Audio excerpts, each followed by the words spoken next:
말씀을 시작하기 전에 옛날에 제가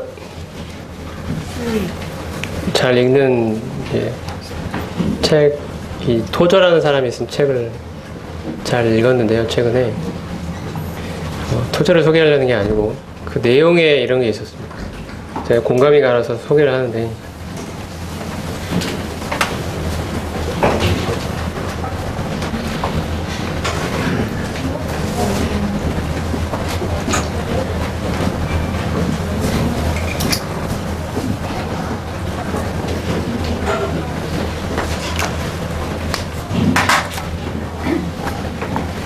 예수 십자가, 새 십자가라는 주제로 쓴 글이 생각이 나는데요.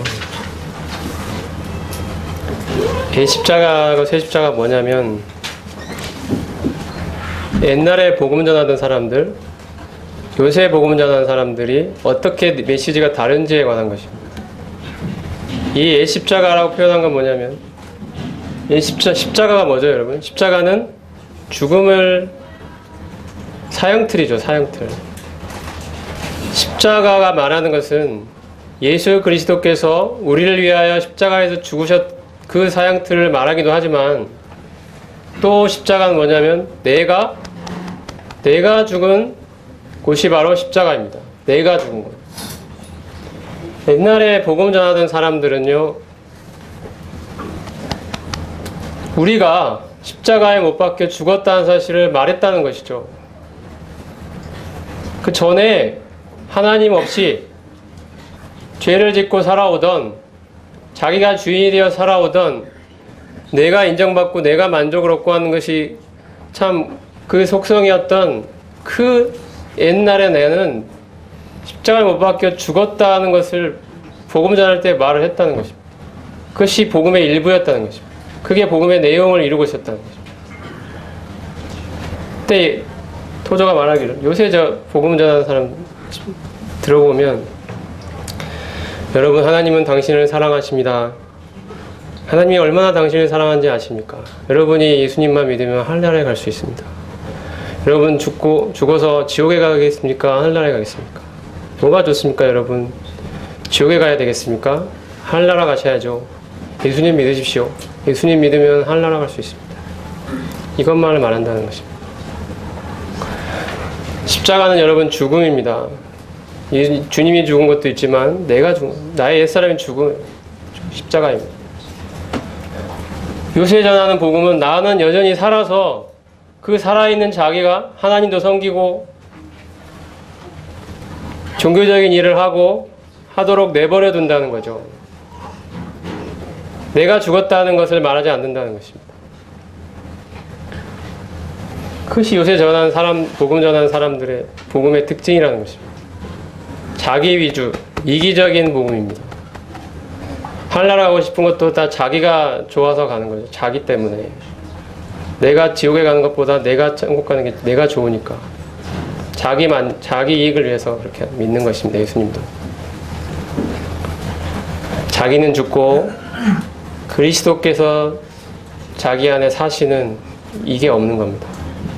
옛사람은 죽었다는 걸 말하지 않아요. 이제 용서받았으니까 거룩하게 살지 않아도 하늘나라 갈 수 있다, 이렇게 말합니다. 이제 내가 하나님이 나를 거룩으로 인도하시고 거룩하게 살기를 원하시고, 죄에 거할 수 없는 이유를 말하시고, 죄에 거하지 않는 삶을 말하시고, 이렇게 거룩과 성화에 대해서 말을 하시는데도 그것과 상관없이 살아도 하늘나라 간다고 말한다는 것입니다. 이게 요새 복음 전하는 복음이라는 것입니다. 이게 요새 전하는 십자가라는 것이죠. 거기에는 나의 죽음이 없다는 것입니다. 예수님만 죽으셨지 나는 안 죽었다는 것입니다. 여러분은 어느 십자가를 받아들이셨습니까? 이 십자가입니까? 아니면 이 십자가입니까? 스스로에게 물어보십시오. 그리고 이제 시작을 하겠습니다.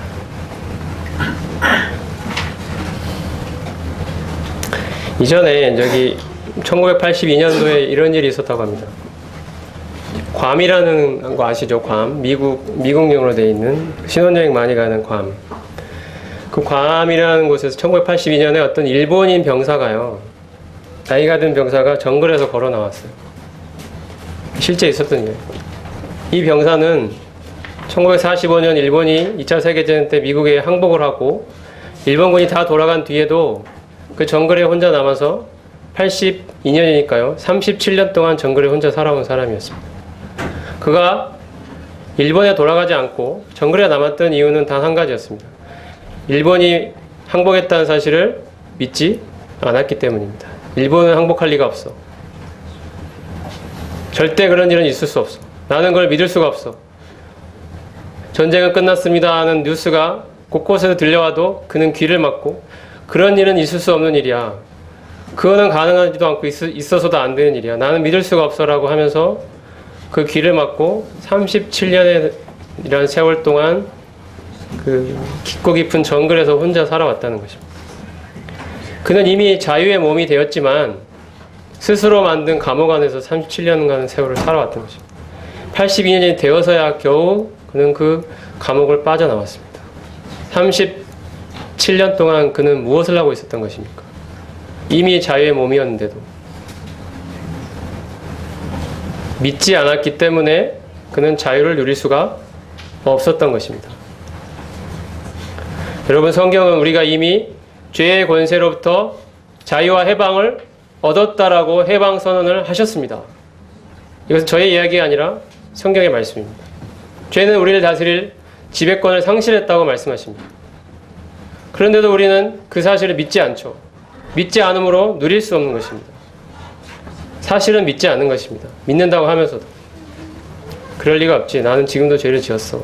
오늘 아침에도 남편과 싸웠어. 옆에 자매를 오늘 아침에도 마음속으로 미워했어. 근데 어떻게 내가 죄에 죽었단 말이냐. 어떻게 내가 죄의 권세로부터 자유를 얻었단 말이냐. 죄가 나를 다스릴 권세를 상실했다는 것이 그것이 말이 되느냐. 그건 있을 수가 없는 거야. 그게 말이 돼? 하나님은 우리가 이미 죄의 권세로부터 자유를 얻었다고 말씀하는데도 그 하나님의 뉴스를 그 일본군이 믿지 않았던 것처럼 우리도 그 뉴스를 믿지 않고서는 여전히 죄 아래 갇혀서 살아가고 있지는 않으십니까?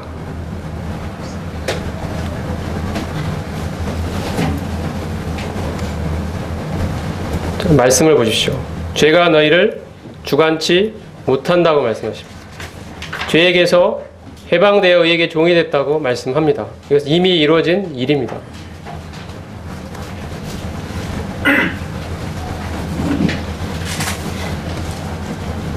우리가 잘 아는 갈라디 2장 20절 말씀. 내가 그리스도와 함께 십자가에 못 박혔으며 이제는 내가 사는 것이 아니라 주님께서 내 안에 사신다라고 말씀을 하십니다. 전에 내가 인생의 주인으로 살아오던 삶은 이제 청산되었습니다. 그리스도를 믿는 순간 이제 주님이 내 안에서 나의 주인이요 나의 생명으로 사십니다. 이제 우리가 살아가는 이 세 사람의 삶은 이 그리스도를, 나를 위해 자기 몸을 버리신 하나님의 아들을 인격적으로 신뢰하고 그분께 내 삶을 의탁드리는 믿음으로 살아갑니다. 이것이 세 사람의 삶입니다. 우리는 새로운 사람으로 거듭났고 새로운 사람으로 창조되었습니다. 여러분, 이 사실을 믿으십니까? 정말로 아멘 하십니까? 예, 아멘. 아직도 혹시 정글 속에 갇혀 계시진 않습니까?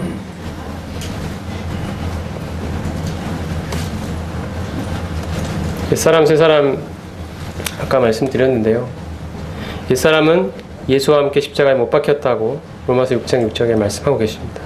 옛사람은 성경에서 옛사람이라고 표현된 것은 아담으로부터 물려받은 육신의 지배를 받는 거듭나기 전에 우리 자신을 말합니다. 이게 옛사람입니다. 이 옛사람이 그리스도와 함께 이제 죽었다는 것입니다. 십자가에 못 박혀 죽었다. 이게 성경의 선언입니다. 그런데도 우리들은 그리스도를 믿자마자 이런 아담 안에 있던 자신인 옛사람을 동원하여 하나님을 기쁘시게 하고자 열심을 기울입니다.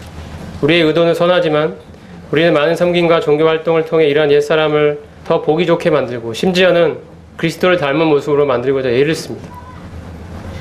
말씀을 읽고 기도를 하고 봉사를 하고 수고를 하고 노력을 하고 갈고 닦아서 이 옛사람을 열심히 개선시키려고 노력을 다 해봅니다.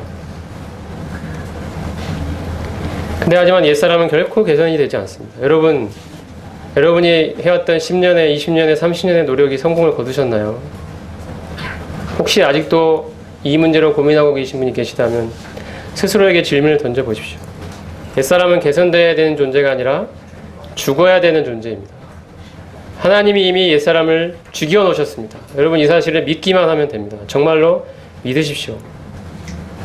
하나님께서는 우리에게서 옛사람에게서 한 옛사람의 노력들을 벗겨내십니다. 우리를 겹겹이 싸고 있는 이 옛사람의 포장을 하나씩 하나님은 우리의 실체를 적나라하게 드러날 때까지 하나씩 벗겨내십니다. 이런 과정은 아프고 고통스럽지만 우리는 마침내 그 안에서 자기라는 실체를 만나게 됩니다. 겹겹이 쌓여있는 이 옛사람의 이것들 하나씩 벗겨내실 때 아프지만 우리는 드디어 만나게 됩니다. 그리고 이제 비로소 그 실체를 보았을 때 이제 옛사람이 아닌 새사람의 원리를 통해 하나님을 섬기는 법을 이제 비로소 배워가는 것입니다. 하나님이 이 일을 하십니다. 하나님 우리를 불구덩이에서 건져내시고 나서 정을 드시고 끈을 드시고 칼을 드시고 톱을 드신 다음에 우리에게서 옛사람에 있는 것들을 하나씩 깎아내시면서 우리가 하나님을 닮은 아름다운 모습, 이 세 사람의 원리를 통하여 하나님의 모습을 이루어낼 때까지 그 작업을 우리의 삶을 통해 해나가시는 것입니다. 하나님 왜 우리의 삶에 어려움을 주십니까? 왜 우리의 삶에 고통을 주십니까? 왜 환난을 허락하십니까? 하나님 이 작업을 하고 계신 것입니다. 지금 하나님은 우리에게서 육신의 모습들을 하나씩 쳐내가지고 계십니다. 여러분 이 사실을 믿으십시오. 우리에게 어려움이 닥칠 때 단순히 그 어려움 없애달라고 하나님께 간구할 것이 아니라 하나님은 이걸 통해 지금의 나를 하나님 닮은 모습으로 연단해 가고 계신다는 사실을 믿으시기 바랍니다. 이 작업을 하나님은 지금도 하고 계십니다. 우리에게 아픔과 고통이 하나님이 우리에게 그걸 허락하시는 이유는 이 옛사람을 벗겨내시기 위한 작업들을 하나님이 해나가고 계시기 때문입니다. 우리는 저항합니다. 아프기 때문에, 고통스럽기 때문에. 하지만 하나님의 열심을 막을 수 있는 것은 그 아무것도 없습니다. 구원은 하나님이 이루어 가시는 하나님의 일이기 때문입니다. 우리는 하나님의 손에 붙들림 받은 존재들입니다. 하나님은 반드시 자신의 목적을 이루어내실 것입니다. 그래서 우리로 하여금 생명의 새로운 가운데 행하게 하려 함이라고 주님은 말씀하십니다. 여기서 생명은 아까 말씀드린 조의 생명입니다. 거듭날 때 받은 하나님의 생명을 말합니다. 새롭게 주어진 이 생명의 원리 가운데 하나님을 섬기기를 원하십니다.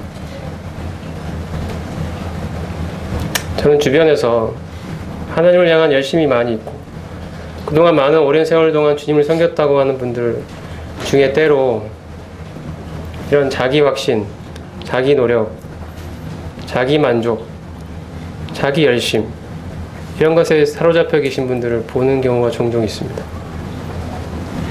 그분은 오랜 세월 동안 주님을 섬겨왔고 때로 교회 안에서 많은 분들의 존경과 이런 것들 받는 자리에 있기도 하시지만 사실 좀 더 다른 시각에서 봤을 때 저는 솔직히 이렇게 표현하면 이상합니다만 별로 존경이 가지 않아요.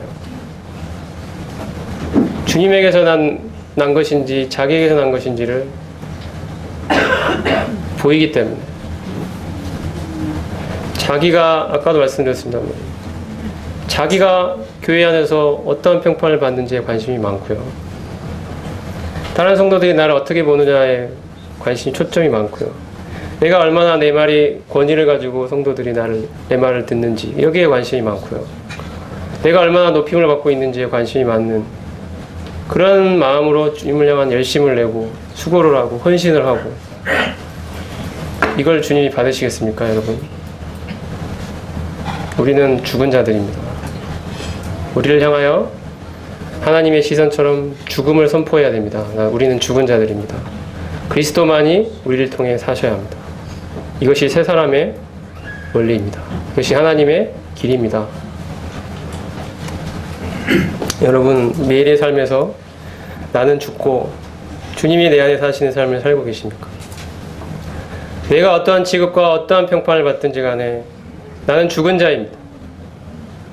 주님이 나를 통해 역사하시고 주님이 내 안에 사시고 그분이 자신의 일을 하시고 내가 어떻게 되든 나를 어떻게 어떤 곳에 두시든 간에 주님이 나의 주인으로 자기의 일을 하시도록 여러분의 삶을 주님께 내어드리고 있습니까?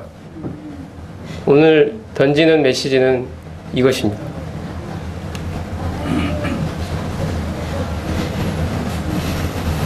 성화의 길은 딴 데 있지 않습니다. 내가 죽었느냐, 그리고 내 안에 누가 사시느냐, 내가 사느냐, 주님이 사느냐, 여기에 있습니다. 이 싸움에서 반드시 성공하십시오. 주님이 사셔야 합니다. 나는 죽어 없어져야 합니다. 그리고 이미 죽었습니다. 믿으시기 바랍니다. 요한복음 15장에서 포도나무와 가지 비유는 말씀을 드렸고요. 에베소서 2장에서 하늘에 안치움 받았다는 말씀도 앞에서 다 말씀을 드렸습니다. 골로새 2장에서는 이건 좀 말씀을 드리고 싶은데요. 골로새 교회에 이전에 어떤 일이 골로새서 배경을 보면 이런 일이 생겼는데요. 어떤 사상이 골로새 교회에 흘러 들어왔냐면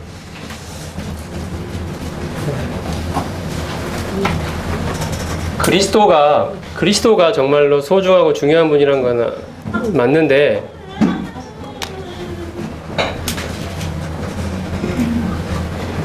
그리스도만으로 충분하지는 않고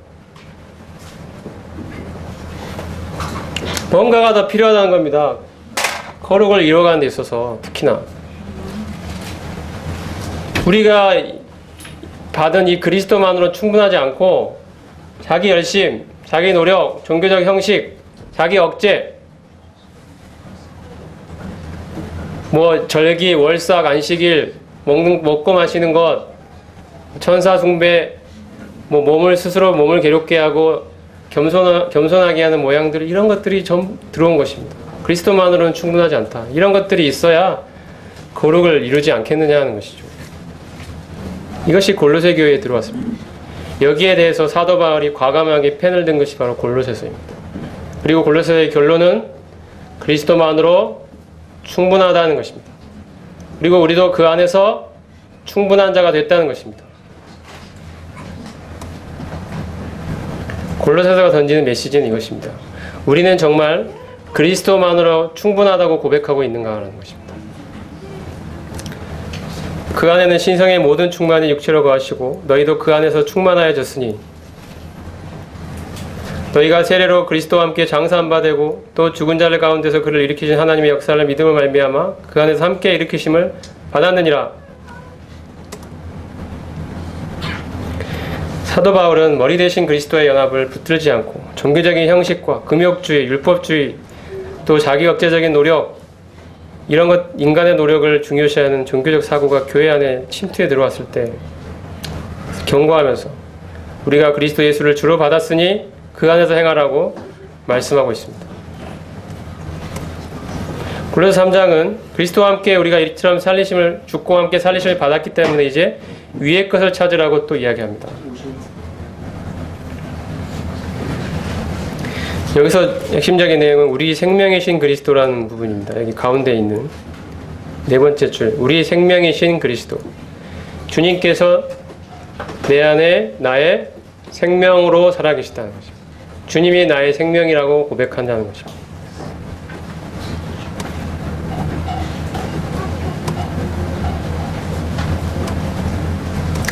고린도후서라는 말씀, 이것은요 어떤 거냐면요, 사도 바울이 어떤 고백을 하냐면 고린도서는 특히 개인적인 고백들이 많은데 하나님이 바울을 여러 가지 힘든 상황과 환경 속에 몰아가셨습니다. 때로는 자기가 죽을 것만 같은 상황 속으로 많은 사람들이 바울을 반대했고 핍박했고 죽이려고까지 했고 강의 위험, 강도의 위험, 벌거벗고 40에 하나 감한 매를 여러 차례 맞고 죽을 뻔한 위기들을 수없이 넘기면서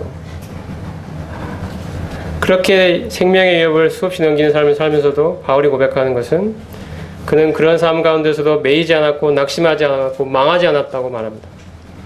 그것은 바로 그리스도 예수의 생명이 자기 안에 나타나는 삶을 살았기 때문이다라고 고백합니다. 우리가 항상 예수 죽인 것을 우리 몸에 짊어짐은 예수의 생명이 우리 몸에 나타나게 하려 함이라. 우리 산자가 항상 예수를 위하여 죽음에 넘기움은 예수의 생명이 또한 우리 죽을 육체에 나타나게 하려 함이라. 하나님이 여러분 자신을 죽음에 내어주지 않으면 안 되는 상황으로 몰아가신다면 하나님께 감사하십시오. 하나님은 여러분이 여러분 자신을 죽음에 내어줌으로써 무엇을 하고자 하시냐면 바로 부활의 생명에 동참하게 하고자 하시는 것입니다. 예수님의 생명이 여러분 가운데 살아서 그 생명의 속성대로 여러분 안에서 하나님의 열매를 맺도록 하시기 위해서 여러분을 죽이시는 것입니다. 죽음 없이 부활이 있을 수 있습니까? 가능합니까 그게? 우리는 죽지 않으려고 버팁니다. 그리고서 우리에게 부활의 열매를 하나님께 요구합니다. 하나님, 왜 제게는 거룩의 열매가 나타나지 않나요? 자기는 죽지 않으면서 발버둥 치고 나는 끝까지 살아보려고 하면서 하나님을 향하여 왜 내게는 부활의 능력이 나타나지 않는 겁니까? 라고 말합니다. 여러분, 죽음 없이는 부활은 없는 것입니다.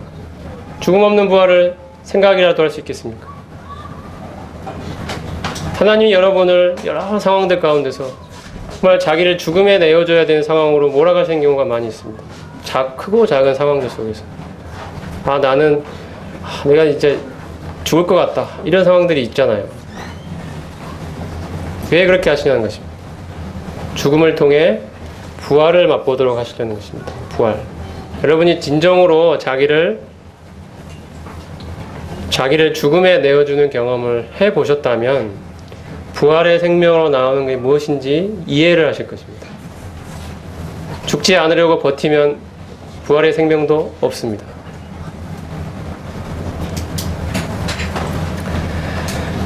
예전에 저는 모임에서 어떤 형제님이 저에 대해서 오해하시고선 굉장히 저에 대해서 안 좋게 생각하시고 싫어하시고 미워하시고 주변에 안 좋게 이야기하고 그런 경우가 있었어요. 저는 솔직히 잘못한 게 없었어요. 저는 정말 억울하다고 생각했어요. 나는 그런 대접을 받을 사람이야. 그런 일을 한 적이 없는데 어떻게 그렇게 그런 이야기를, 그런 대접을, 그런 생각을, 나한테 그렇게 대할 수가 있지? 라는 생각이 사실 들었거든요. 괴로웠죠. 그리고 속으로 반항의 마음도 생겼습니다. 나는 그런 걸 한 적이 없는데 왜 나한테, 다른 사람들한테 그런 이야기를 하고 나에 대해서 그렇게 반응을 보이지? 근데요, 조금 있으니까 하나님이 마음을 돌이켜 주시더라고요. 그리고서 그분께 전화를 드렸습니다. 형제님, 제가 잘못했습니다. 제가 형제님께 그런 행동을 한 것은 정말 제가 잘못한 것입니다. 제 속으로는 내 행동은 그런 의도가 아니었고 그걸 오해하지 마시고 왜 그렇게 생각을 하시는지 모르겠지만 이런 말들이 끝없이 이렇게 올라왔지만 진짜 그런 것도 아니었기 때문에, 근데 주님은 제 마음에 이것이 바로 그리스도의 고난과 죽음에 동참하는 길이라는 마음을 주셨습니다. 내가 언제 그런 걸 경험하겠습니까? 이런 상황이 아니면. 그 억울하고 정말 견디기 힘든 그런 상황 속에서 내가 언제 주님을 묵상하고 주님의 그 마음을 배울 수가 있겠습니까? 이 기회가 아니면, 이때가 아니면 언제 나에게 그런 기회가 주어지냐는 것이죠.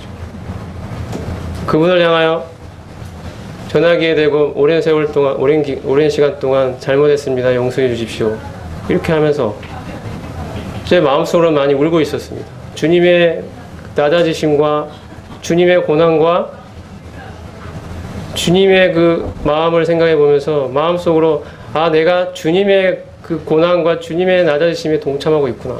주님이 나에게 주님의 마음이 어땠는지를 배우게 해주고 계시는구나. 그런 일들이 저한테는 감사의 계기가 된 것입니다. 감사.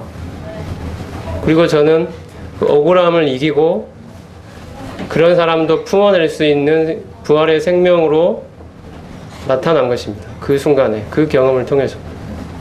그걸 배운 거죠. 제가 한 번 했다고 계속 그 완벽해졌다는 뜻은 절대 아니고요. 앞으로 이런 일들이 하나님이 계속 반복적으로 여러 가지 다양한 영역에서 주실 것입니다.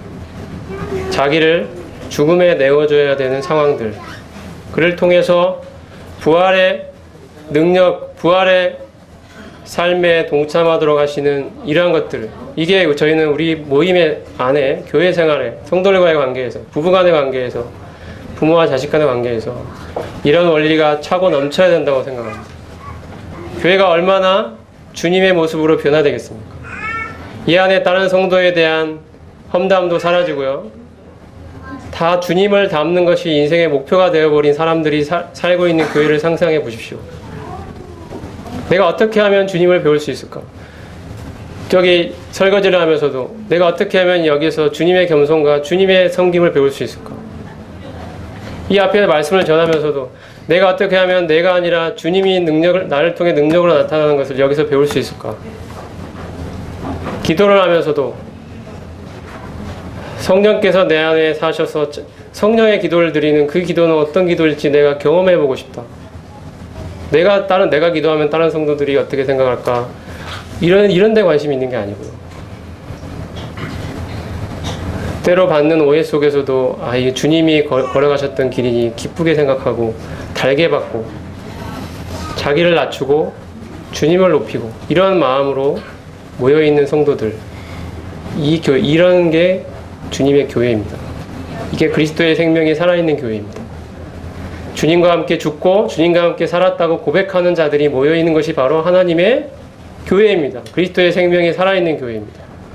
여기에 바로 하나님이 계시다라고 말할 수 있는 교회인 것입니다. 우리는 이런 교회로 부름받았습니다, 여러분. 주님, 그런 분이 우리의 머리가 되시기 때문입니다.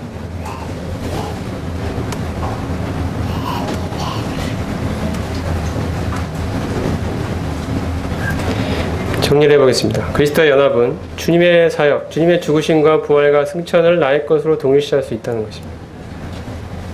주님의 어떠하심, 주님의 성품을 또한 나의 것으로 동일시할 수 있다는 것입니다.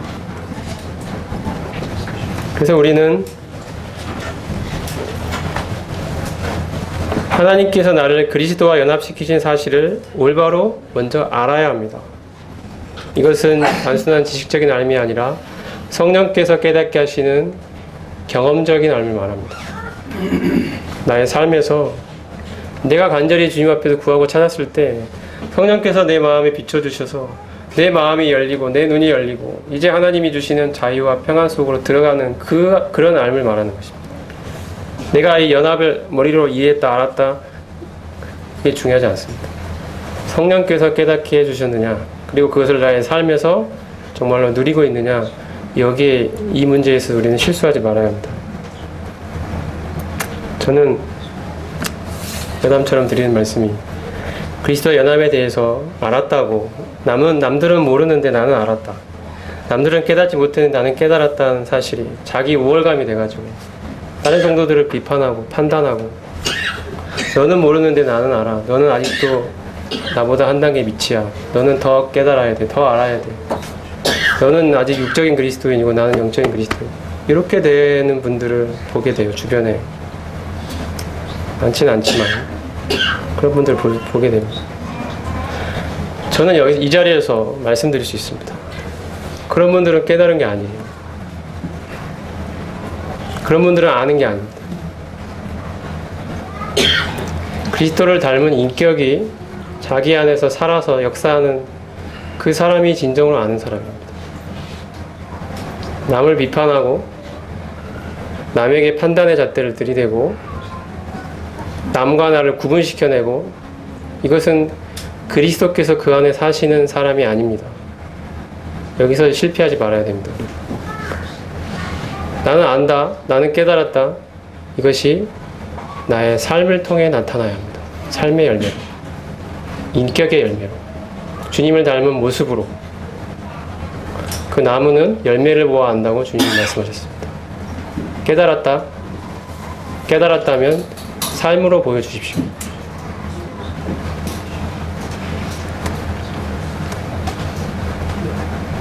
우리는 하나님께서 나를 그리스도와 연합시키신 사실을 믿음으로 여기고 이러한 믿음을 바탕으로 나의 지체를 의의 병기로 실제로 하나님께 드려가야 합니다. 믿음이 바탕이 되고요. 믿음의 바탕 위에서 행함이 나와야 되고 믿음과 행함이 수레바퀴의 양축처럼 똑같이 굴러가야 합니다. 믿음이 빠진 행함은 그 자체가 율법으로 떨어지는 것이고요. 행함이 없는 믿음은 죽은 것입니다. 야고보서에 있듯이.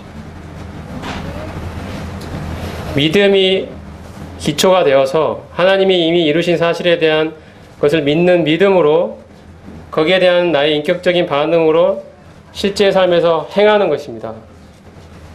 이것은 의지적인 노력과 열심으로 행함, 율법적인 노력으로 행함이 아니라 하나님이 이미 이루신 사실을 깨닫고 알고 내가 믿음으로 그것에 동일시하고 아멘하기 때문에 나타나는 인격적인 자연스러운 반응으로서의 행함입니다. 그리스도의 영광과 능력을 보면 볼수록 깨달으면 깨달을수록 나의 삶을 통하여 그분께 나를 드리고 싶은 그 마음으로 주님께 드려가는 것입니다. 나의 삶을 산 제사로 하나님께 드리는 그러한 드림을 말하는 것입니다. 이것이 그리스도와의 연합입니다.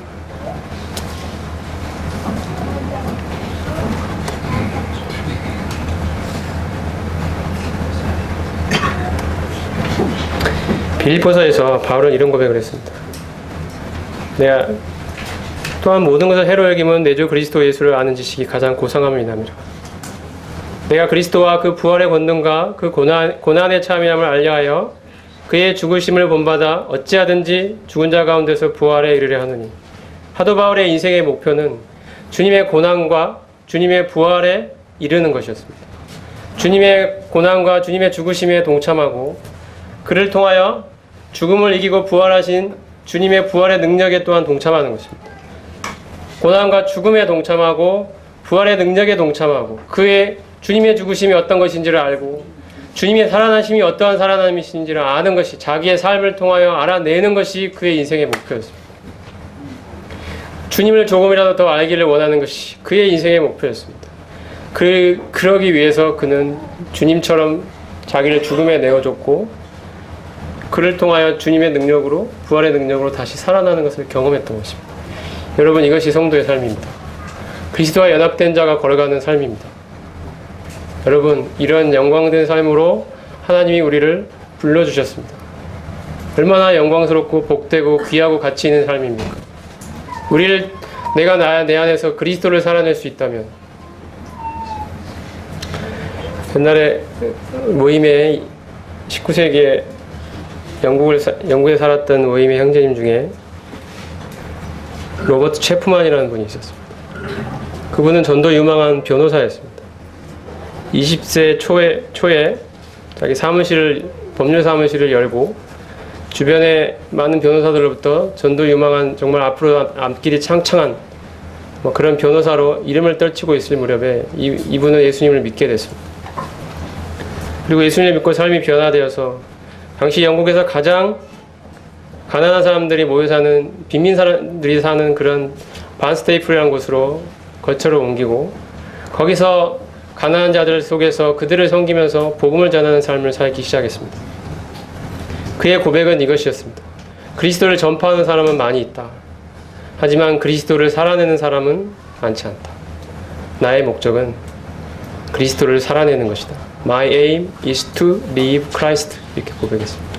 나의 인생의 목표는 그리스도를 살아내는 것입니다. 그리스도의 연합은 다른 게 아닙니다. 그리스도를 살아내는 것입니다. 여러분을 통해 그리스도가 나타나는 삶을 살기를 진정으로 원하십니까?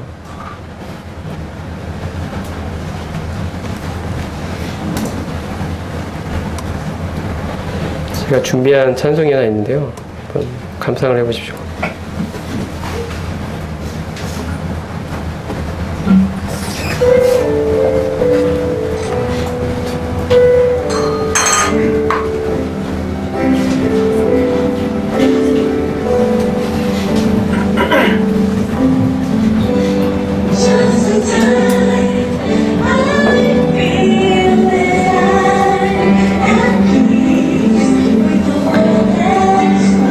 한때 세상이 내 것이라고 생각하고 살던 시절이 있었습니다.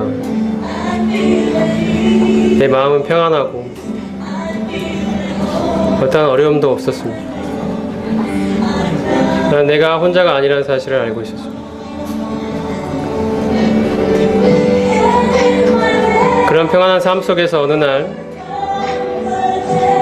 나를 뒤흔들어 넣은 그러한 일이 나에게 닥쳐왔습니다.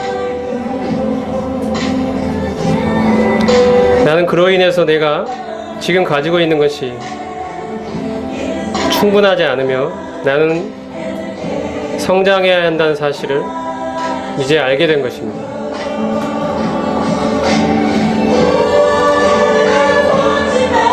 주님, 제가 주님을 더 알기를 원합니다.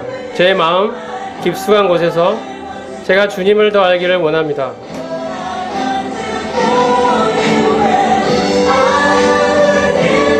저는 주님의 죽으심과 주님의 부활에 동참해서 주님을 아는 것이 저의 최고의 목표입니다. 제가 살아가는 이유입니다.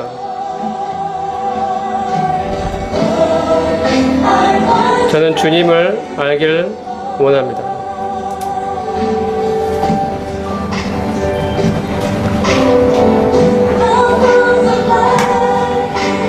내가 하나님의 마음에 더욱 가까이 나아갈수록 하나님으로부터 충만한 공급을 경험하고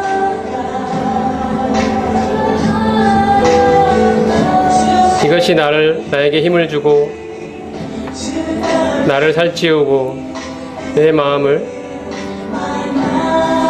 당신으로 내 마음을 채웁니다. 저는 진정으로 이전보다 자라났습니다. 하지만 그것으로 충분하지 않습니다. 저의 배고픔은 사라지지 않았습니다. 오히려 더 강해져 갑니다. 저는 더 매일매일 당신을 더 알기를 갈망합니다.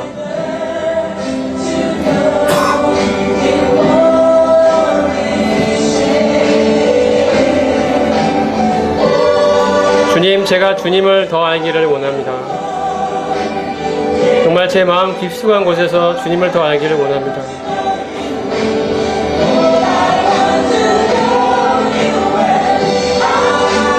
주님의 죽으심과 부활에 동참하여 주님을 알기를 제가 진정으로 정말로 원하나이다.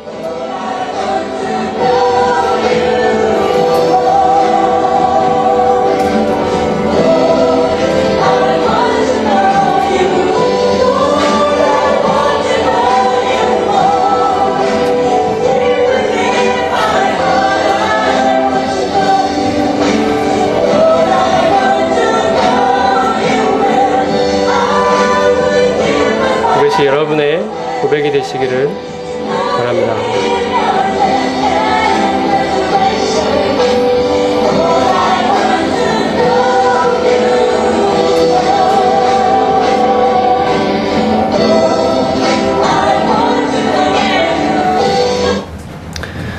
자, 여러분에게 한번 질문을 던지겠습니다. 하나님 앞에서 여러분의 가장 큰 소원은 무엇입니까? 스스로에게 한번 질문을 던져보십시오. 내가 하나님 앞에 가진 나의 가장 큰 소원은 무엇입니까?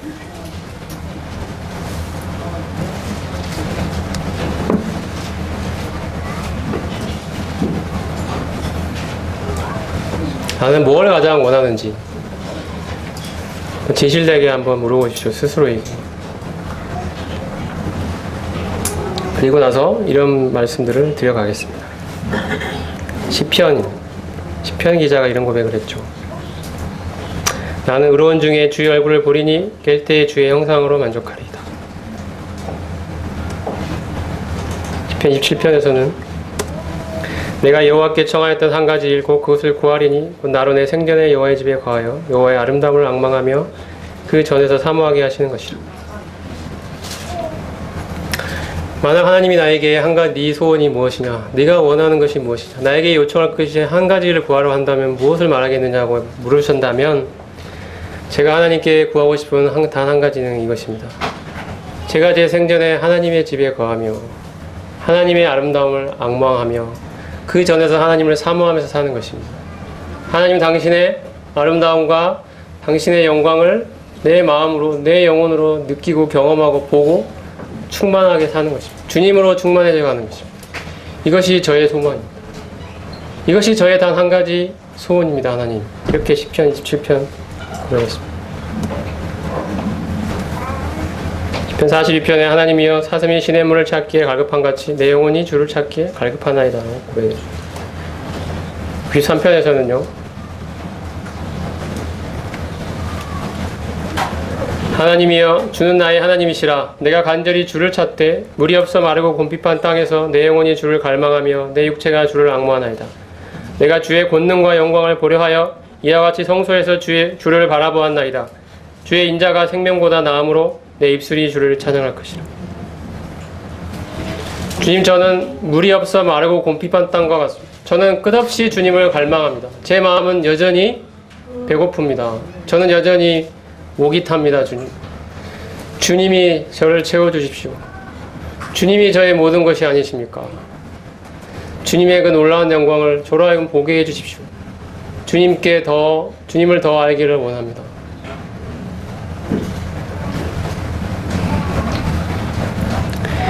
이 성막을 그림을 넣은 이유는 출애굽을 하는 이스라엘 백성, 이 광야 길을 지나갈 때 잘 아시듯이 성막이 그 이스라엘 백성 진의 한 가운데 있었습니다. 성막은 하나님의 임재를 상징하는 것이었습니다. 하나님의 영광이 거기에 쉐키나로 임하고 있었습니다. 하나님의 임재의 구름이 거기에 있었습니다. 하나님의 영광이 거기에 있었습니다. 이 하나님의 백성들의 중심에 하나님의 영광이 임하고 있었던 것입니다. 그것이 바로 성막이 의미하는 바였습니다. 우리의 마음에, 우리 영혼의 가장 깊은 곳 중심에 하나님의 영광이 있느냐는 것입니다. 우리가 내 마음 가장 깊은 곳으로 하나님의 영광을 보고 있느냐는 것입니다. 우리가 하나님의 임재 안에 거하고 있느냐는 것입니다. 이것이 우리의 소망이 되고 있느냐는 것입니다.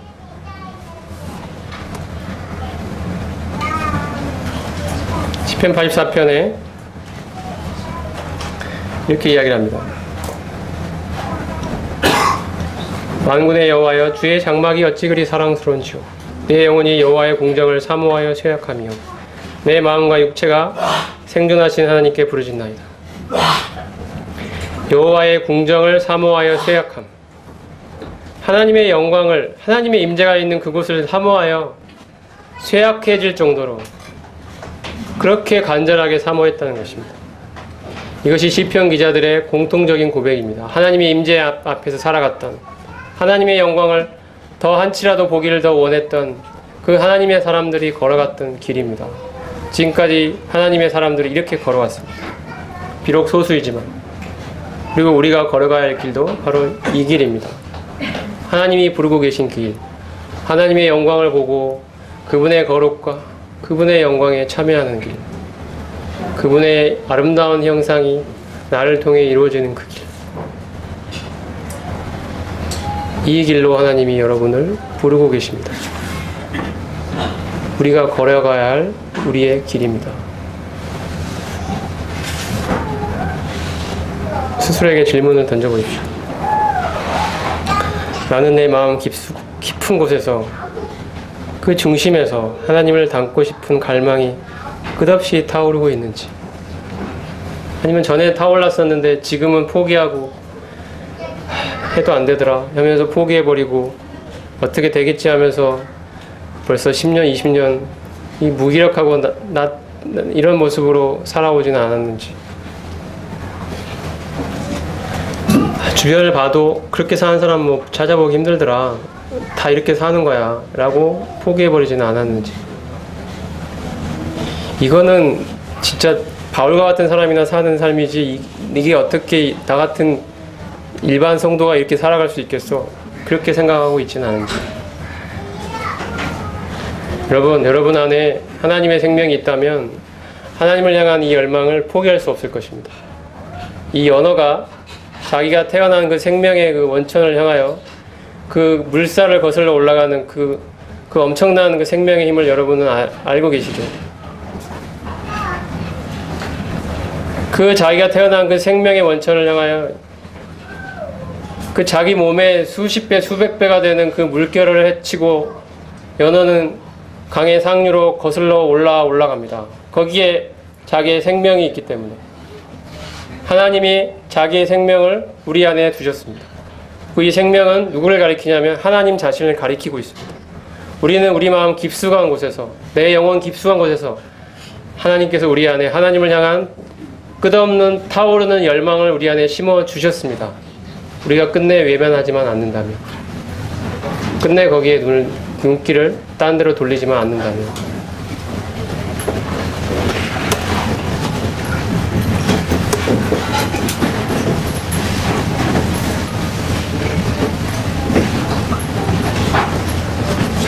제가 지금 6시인데요.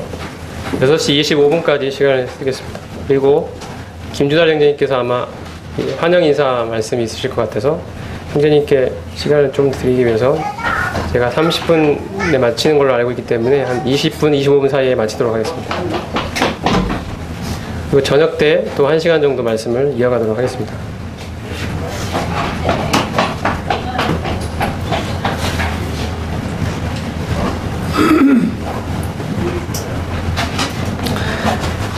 로마서 7장으로 한번 가보겠습니다. 아까 6장에서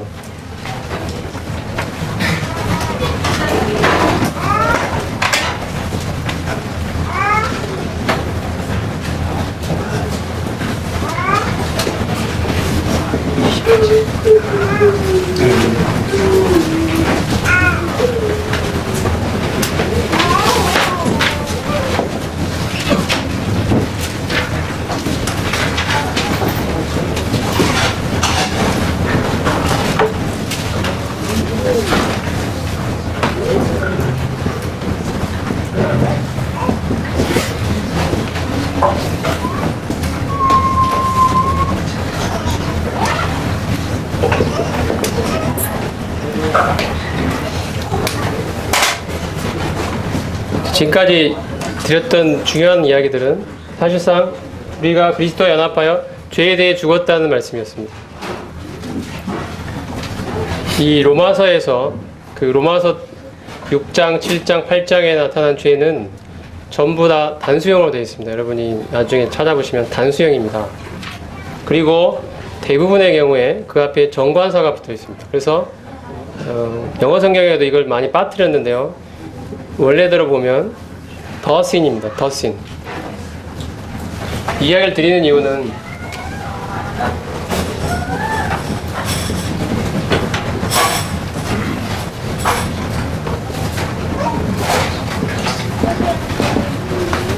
로마서에서 이걸 구분하고 있기 때문입니다. 신스는 우리가 실제 삶에 살아가면서 짓는 죄들입니다. 남을 미워하고 때리기도 하고 거짓말도 하고 이런 것들이 다 신스입니다. 우리가 지은 죄들입니다. 실제 구체적인 죄들이죠. 이게 그 다음에 이 더 신, 단수형이면서 앞에 더 정관사가 붙어있는 더 신은 우리로 하여금 이러한 죄들을 짓게 만드는 이 힘을 가진 어떤 죄의 권세를 말하는 것입니다. 죄된 본성이라고 할 수 있습니다. 그래서 로마서 6장에서 8장 사이에서는 이 죄가 의인화되어 어떤 사람처럼 묘사되어 있습니다. 우리를 끄집어가고 우리를 다스리고 우리를 지배하고 이런 어떤 폭군, 왕처럼 나타나 있습니다. 우리를 끄집어가고 다스리고 이런 식의, 이게 더 신입니다. 우리가 살아가면서 하나님과의 관계에서 민감해지면 민감해질수록 예전에는 내가 실제로 지은 죄들 때문에 형벌을 받고 지옥에 가지 않을까, 이게 두려웠지만 하나님을 더 알아가면 알아갈수록 이제 더 민감해지는 건 뭐냐면, 내 안에 거룩의 열매를 맺고 싶은데 내 안에 죄의 어떤 원리가 내 안에 있다는 것을 느껴가는 것입니다. 나를 죄로 이렇게 끄집어가는, 나를 죄를 자꾸 짓도록 나를 유혹해가는, 내가 거기에 맞게 끌려가는 것 같은 그런 뭔가 힘을 가진 그 실체가 내 안에 있다는 것을 느껴가는 거죠. 그걸 성경에서 로마서 특히 6장에서 8장 사이에서는 더 신이라고 표현하고 있는 것입니다. 이게 구분이 되어 있습니다. 이것은 우리가 지은 죄들에 대한 문제는 하나님께서 예수 그리스도의 안에 구속을 통하여 우리를 의롭다 하심으로써 해결하셨습니다. 이거는 끝난 일입니다. 그리고 이제 하나님께서 로마서 6장부터 8장 사이 성화의 삶에서 보여주고 계신 건 뭐냐면 이 더 신에 대하여 죽었다는 것입니다. 더 신에 대해서 해방됐다는 것이죠. 더 신에 대해서 죄의 권세와 죄의 지배로부터 우리는 자유로운 자가 되었다는 해방 선언을 하고 있는 것입니다. 이게 6장에서 말씀하고 있는 거고요.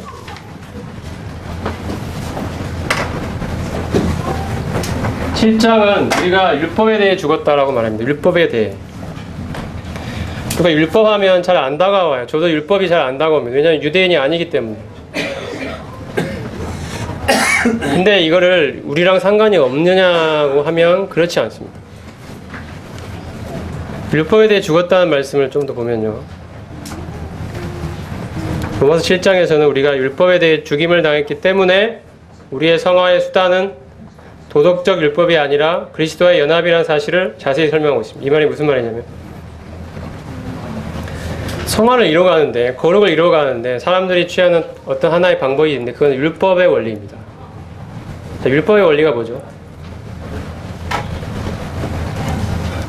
어떤 자기 해야 될 거 하지 말아야 될 게 있어요.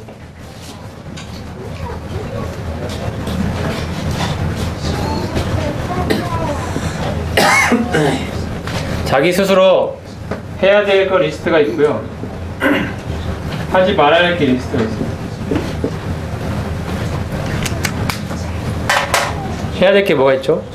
남을 사랑해야 되고, 거룩하게 살아야 되고, 나쁜 말을 하지 말아야 할 거 나쁜 말을 하지 말아야 되고, 미워하지 말아야 되고, 시간을 아껴야 되고, 방탕하게 살면 방탕하게 살지 말아야 되고, 이런 해야 될 거 하지 말아야 될 거 리스트를 쭉 만들어 놓고 그걸 하나하나 이제 지키듯이 거룩을 이루어가는 그런 방법입니다. 이게 율법 규정 하나하나 만들어 놓고 지켜가는 방식이거든요. 우리랑 상관이 없는 게 아니라요. 우리가 이렇게 하고 있어요, 사실은.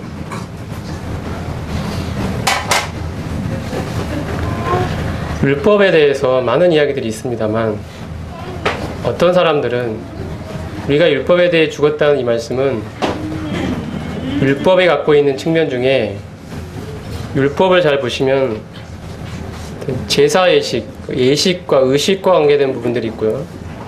도덕적인 원리와 관계된 것들이 있습니다. 미워하지 말고, 남을 죽이지 말고, 거짓말하지 말고, 이런 것들은 도덕적 원리거든요. 율법에 대해 죽었다는 말씀은 그 의식적인 예식법으로서의 율법에 대해서 죽었다는 이야기지 도덕법으로서의 율법에 대해 죽었다는 이야기는 아니다. 이렇게 말을 합니다, 사람들이. 그게 실제 이게 교리화되어 있습니다. 그리고 이걸 제가 좀 더 교리적인 표현을 할 수 있지만 이제 그렇게 설명은 안 드리고 도덕법에 대해서는 우리가 죽은 게 아니므로 율법은 여전히 우리에게 도덕법의 원리로서 작용하고 있고 살아있다고 말하는 것이죠. 그래서 이 도덕법인 율법을 지키려고 노력을 해야 우리가 거룩하게 될 수 있다는 것입니다. 이게 이렇게 표현은 안 해도 여러 가지 말과 어떤 설교와 책자를 통해서 자기도 모르게 우리 안에 스며들어와 있습니다. 굉장히 많은 사람들이 그렇게 이야기를 하고 있기 때문에. 하지만 분명히 말하는 우리 모임의 초기 형제님들은 그렇게 말하지 않았습니다. 우리는 율법에 대해 죽었다는 말이 어디 거기에 예식법은 죽었고 도덕법은 안 죽었 이렇게 어디에 구분이 되어 있느냐? 우리는 율법 전체로서의 율법에 대해서 죽임을 당했다. 특히 도덕적 율법이 문제가 되기 때문에 성화의 수단으로서의 도덕적 율법에 대해 죽임을 당한 것입니다. 도덕법을 지켜서 거룩을 이루어가려는 이러한 원리에 대해서 우리는 죽은 것입니다. 주님과의 연합을 통해 우리는 거룩을 이루어가는 존재이지. 주님이 내 안에 생명이 되셔서 그분의 속성을 나타내시는 이 원리를 통해서 우리가 거룩이 이루어져 가는 것이지, 율법과 같은 규정들을 만들어 놓고 지키는 노력을 통해서 거룩이 이루어져 가는 건 아니라는 것이죠. 근데 많은 부분에서 여기서 실수를 합니다, 우리가. 율법의 원리, 율법적인 원리를 통해 거룩을 달성하려고 노력을 하죠. 이거 잘 지키면 거룩해진 것 같고, 이게 좀 실패하면 실패한 것 같고 이런 거. 근데 진짜 중요한 건 그거죠. 자기 속사람이 변화가 되었습니까? 그로 인해서.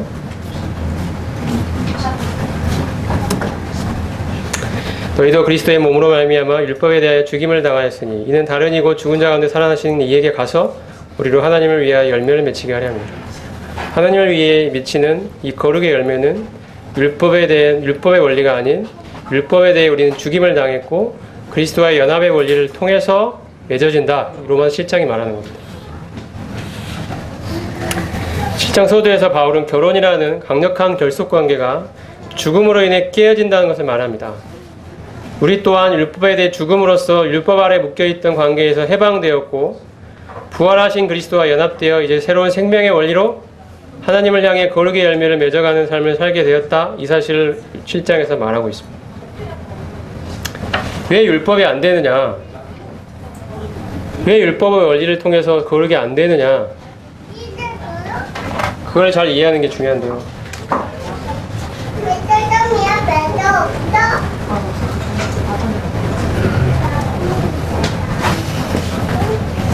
그것은 바로 이 육신 때문입니다. 육신 다른 말로 하면 우리 안에 있는 죄된 본성을 말합니다. 내 안에 육신이 있어서 육신은 결코 개선이 안 됩니다. 이건 주님이 다시 오실 때까지 우리 안에 여전히 남아있을 것입니다. 어떤 분들은 구원받으면 육신도 사라진다고는 잘못된 이야기를 하시는 분들이 있는데 그렇지 않습니다. 육신은 여전히 남아있습니다.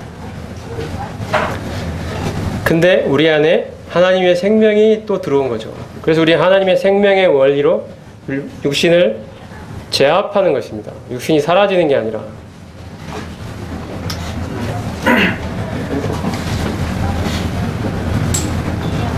육신 때문에 율법을 지킬 능력이 없습니다. 우리에게는. 이게 참 중요한 부분인데요. 율법을 잘 지킬 수만 있다면야 얼마나 좋겠습니까? 근데 우리에게 육신이 있어서 연약하여 할 수가 없다는 것입니다. 우리 율법의 문제가 아닙니다. 율법은 전혀 문제가 안 됩니다. 율법 자체는 선하고 거룩하고 의롭다라고 로마서에서 말씀하고 있습니다. 문제는 우리 안에 육신이 있다는 게 문제죠. 이것은 바뀌지 않습니다. 육신은 변화되지 않습니다. 그래서 이 육신을 통하여 이 율법을 지켜보려는 노력이 결코 가능하지가 않는 것입니다.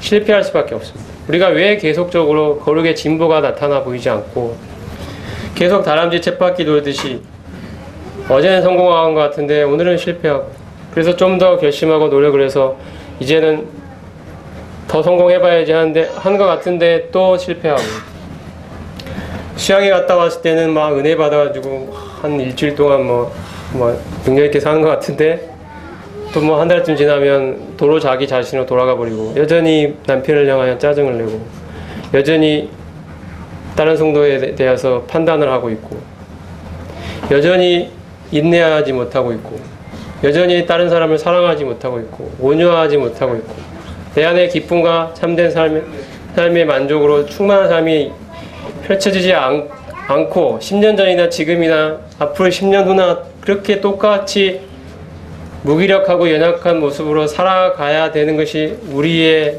숙명이고 운명이냐는 것입니다. 그렇지 않다는 것입니다. 주님은 우리를 그렇게 부르지 않았습니다. 우리가 올바른 원리만 깨닫고 그 안에 들어가면 됩니다. 여기서 오해하지 마실 것은 우리가 말하는 것은 흔히 말하는 반율법주의는 아니라는 것입니다. 어떤 사람들은 율법이 죽었다라고 말합니다. 우리가 율법에 해방되었다 그런 말을 오해를 해서 율법이 죽었다라고 생각합니다. 그렇지 않습니다. 율법은 살아있습니다. 누가 죽었느냐? 우리가 죽었습니다. 율법에 대하여 죽은 건 우리입니다. 율법은 살아있습니다. 율법이 폐기되었다고 말하지 마십시오. 그것은 율법 폐기론자들이 말하는 잘못된 주장들입니다. 율법은 여전히 살아서 우리에게 거룩의 요구를 하고 있습니다. 우리가 거룩하게 살 것을 요구하고 명령하고 있습니다. 율법은. 단지 그렇게 할 수 있는 능력을 줄 수가 없다는 뿐이죠. 기준을 제시하고 있는 것입니다. 요구를 하고 있고 우리에게는 육신 때문에 능력이 없다는 것이 문제의 본질입니다. 율법이 문제가 아닙니다. 그래서 우리는 율법이 성화의 수단이 될 수가 없고 이제 우리가 연합되어 있는 그리스도의 생명이 우리 성화의 원리요 수단이 되어야 됩니다. 이것이 로마서 7장에서 말하는 것입니다. 로마서 7장 후반부에는 굉장히 절망하는 사람이 나오죠. 오호라 나는 곤고한 사람이로다. 누가 이 사망의 몸에서 나를 건져내랴. 나는 죄 아래 팔렸다. 이런 고백들을 해나갑니다. 7장 후반부에 대해서 여러 가지 해석이 있습니다. 여러분 많은 이야기들을 들으셨을 것입니다. 저도 많은 이야기를 들었고 많은 책을 읽었고 많은 고민을 해갔고 저의 경험과 비추어서 생각해보고 여러 가지 생각의 흐름들이 변화가 되기도 했습니다.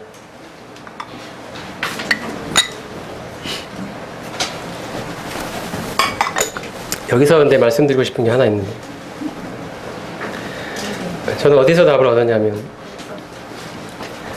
우리 모임의 초기의 형제님들의 저작을 통해서 비침을 받았습니다. 어떤 사람들은 로마서 7장 후반부에 대해서 이것은 성숙한 그리스도인의 정상적인 경험이다 라고 말합니다. 이렇게 말하는 사람들이 굉장히 많습니다.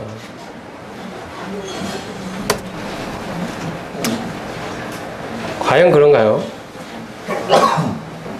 7장 14절에 육신에 속하여 죄 아래 팔렸다라고 고백합니다. 속사람으로는 하나님의 법을 즐거워하지만 옛 본성이 자기에게 있어서 자신의 지체 속에 있는 죄의 법 아래로 나를 사로잡아가는 것을 보는도다라고 고백합니다. 오라 나는 공고한 사람이더라고 외칩니다. 이것이 어떻게 정상적인 그리스도인의 경험입니까? 이것이 어떻게 성숙한 자의 이야기입니까? 그리고 어떠한 사람들은 이것은 거듭난 새로운 본성이 없는 사람이야 라고 또 말을 합니다. 이것은 쉽게 얘기하면 구원받지 않은 사람 이야기야. 근데 그렇지 않습니다. 보시면 이 사람은 율법의 거룩함을 이해하고 있고요. 악을 미워하고 선을 행하려는 의지를 가지고 있고요. 악을 행하는 세력으로서 자신 안에 죄가 있다는 사실을 알고 있고요. 속사람으로 하나님의 법을 즐거워한다고 고백하고 있습니다. 이것이 구원받지 않은 사람인가요?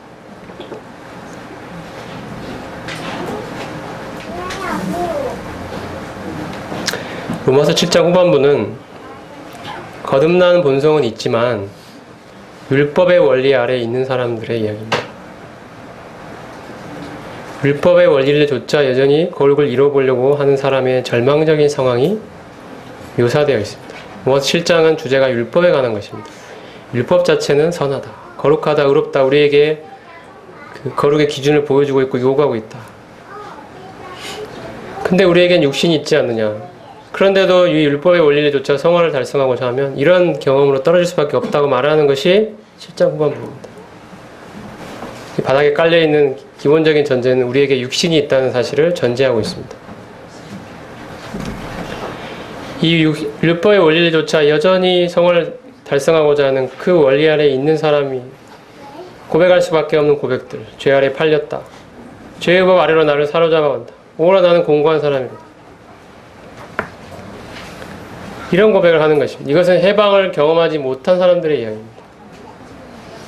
그리스도와의 연합을 통한 해방, 내가 죄에 대해 죽고 죄의 권세로부터 해방받았고 이것이 나는 죽고 그리스도께서 사시는 이 삶의 원리를 깨닫고 누리고 있는 사람의 이야기가 아니라는 거죠. 근데 이것이 정상이 아니라는 것입니다. 어떤 사람은 이것이 정상이라고 말을 해요. 이게 자연스럽고 오히려 성숙한 사람의 이야기다라고까지 말을 합니다. 저는 여기에 대해서 단호하게 반대합니다. 우리는 그리스도 안에 있는 자들입니다. 우리는 성령 안에 있는 자들입니다. 우리는 생명 안에 있는 자들입니다. 하나님이 우리를 그렇게 부르셨습니다. 그런데도 곤고한 자의 외침을 계속 반복하면서 사는 것이 어떻게 그리스도와 연합된 자의 고백이 될 수 있겠습니까?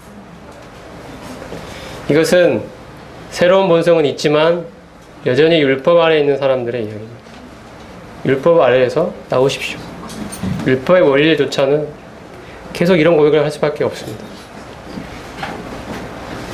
오호라 나는 곤고한 사람입니다. 원함은 있지만 능력이 없어서 할 수 없으면서도 계속 그 원리를 붙들고 있는 사람의 고백입니다. 하고는 싶은데 할 수 있는 능력은 없지.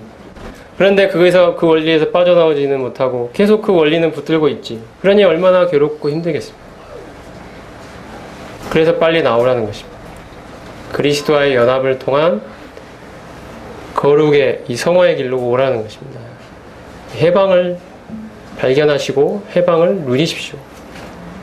로마서 7장은 제가 믿기에 거듭난 본성은 있지만 그리스도의 연합을 통한 해방의 진리를 깨닫지 못하고 여전히 율법의 원리 아래 있는, 율법의 원리를 조차 성화를 달성하고자 하는 사람의 절망적인 상황입니다.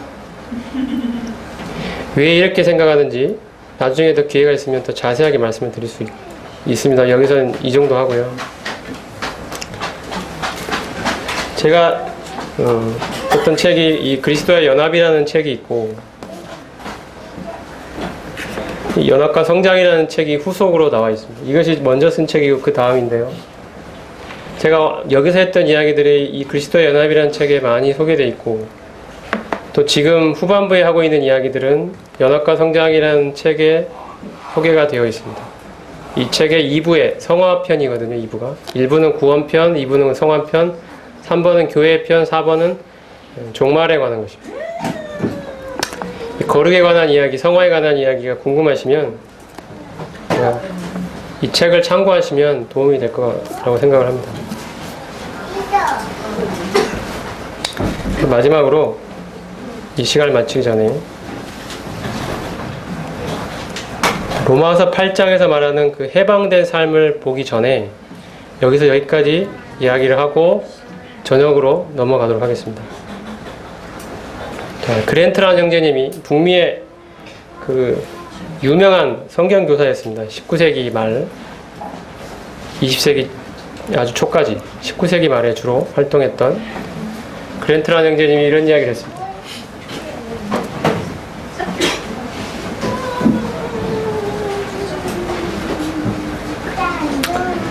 자, 하나님과의 화평을 잘 들어보십시오. 하나님과의 화평을 소유하고 있다고 고백하는 사람들이 그렇지 못한 사람들보다 실질적으로는 더 나은 것이 거의 없는 일이 자주 발생하는 것은 왜일까요? 처음에는 잘 시작했던 많은 사람들이 그들이 회심하면서 포기했던 것들의 권세 아래로 다시 떨어지고 그리스도인이라는 고백과 어울리지 않는 삶을 사는 것은 왜 그럴까요? 가장 흔한 이유는 그들이 평안은 알지만 해방을 모르기 때문입니다. 이러한 해방은 로마서 8장의 앞부분에 잘 설명되어 있는데 우리는 이러한 해방을 교리적으로뿐 아니라 경험적으로도 제대로 이해해야 할 것입니다. 해방이 필요한 상태는 로마서 7장에 잘 묘사되어 있으며 8장에서 말하는 해방이 무엇인지 깨닫기 위해 우리는 이러한 상태를 충분히 이해하는 것이 필요합니다.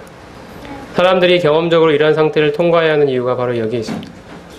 여러분이 만약 로마서 7장 후반부의 경험을 지금 계속 하고 계시고 그에 대한 해답을 아직 찾지 못하고 계시다면 여러분은 해방을 하나님께로부터 깨닫고 경험하시기 위해서 찾고 구하시기 바랍니다.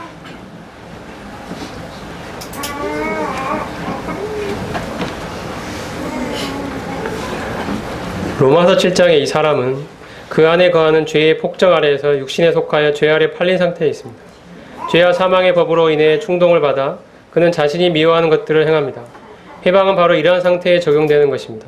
우리는 이미 진노와 정죄로부터 해방을 받았지만 죄와 사망의 법으로부터의 해방을 필요로 합니다. 이것을 깨닫는 것이 아주 중요합니다. 사람이 죄의 법에 속박되어 있다는 것을 느끼면서 해방되기를 간절히 원하는 사람이 그리고 그러한 사람만이 이러한 진리를 깨닫게 됩니다. 여러분 해방을 원하십니까?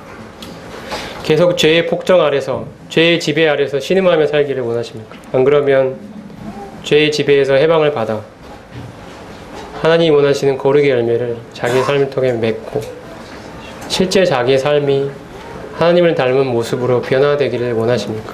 10년이 지나도 20년이 지나도 과거의 모습 그대로의 삶을 원하십니까? 안 그러면 하나님의 그 아들의 형상으로 실제로 내가 변화되어가는 하나님의 영광 안에 거하면서 하나님의 모습으로 변화되어간 것들을 누리면서 경험하면서 살기를 원하십니까?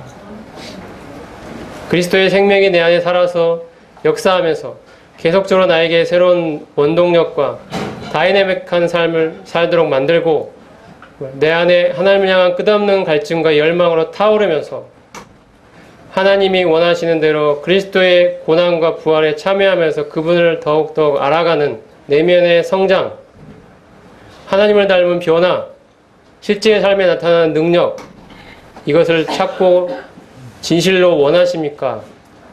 그렇다면 해방을 발견하십시오. 죄의 지배와 죄의 권세로부터의 해방을 반드시 발견하고 찾으셔야 합니다. 그리고 그걸 누려가셔야 합니다. 저녁 때 뵙겠습니다.